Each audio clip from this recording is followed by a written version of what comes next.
Baiklah, Assalamualaikum warahmatullahi wabarakatuh. Saya di sini dari mata kuliah Statistik dengan dosen pengampu Bapak E.E. Permana, STMT. Baiklah, saya di sini akan memperkenalkan terlebih dahulu saya Zakiris Kulanur dengan NIM 24042094. Baiklah, di sini saya akan mempresentasikan materi tentang statistik parametrik dan non-parametrik.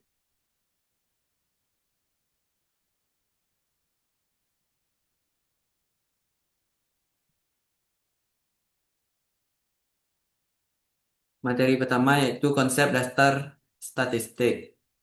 Statistik pada dasarnya adalah ilmu yang mempelajari bagaimana kita mengumpulkan, mengolah, menganalisis, hingga menginterpretasikan data.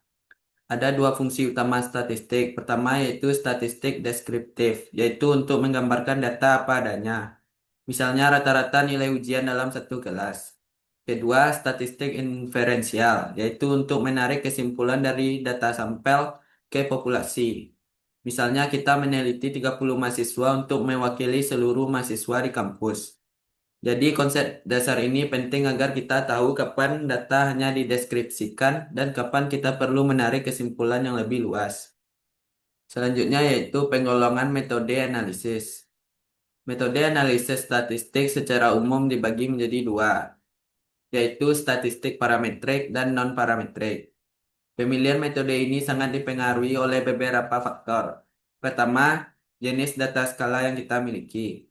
Apakah itu nominal, ordinal, interval, atau rasio. Kedua, distribusi data. Apakah berdistribusi normal atau tidak. Ketiga, ukuran sampel. Apakah cukup besar atau justru kecil. Jadi, kita tidak bisa sembarangan menggunakan uji statistik karena harus menyesuaikan dengan kondisi yang ada. Materi selanjutnya yaitu statistik parametrik.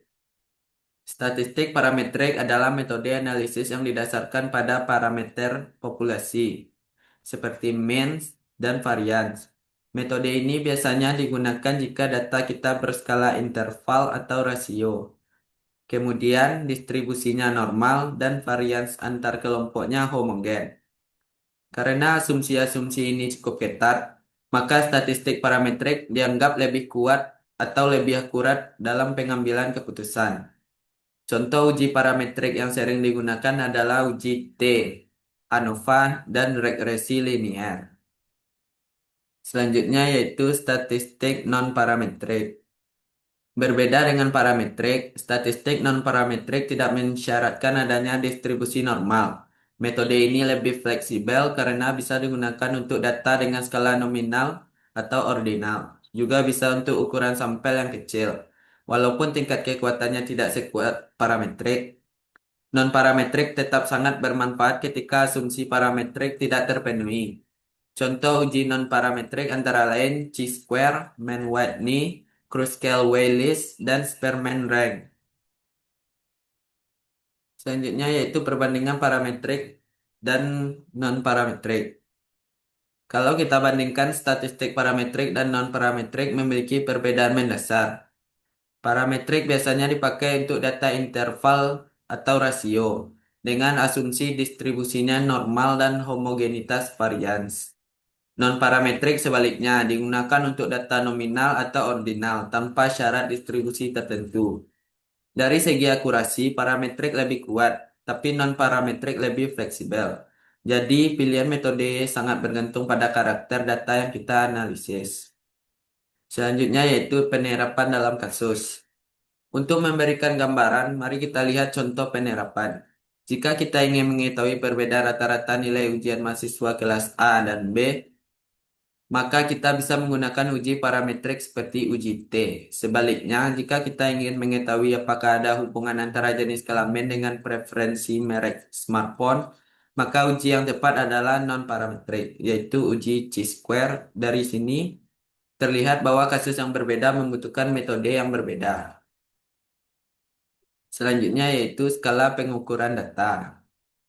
Sebelum menentukan apakah kita akan menggunakan statistik parametrik atau non-parametrik, kita perlu memahami skala pengukuran data.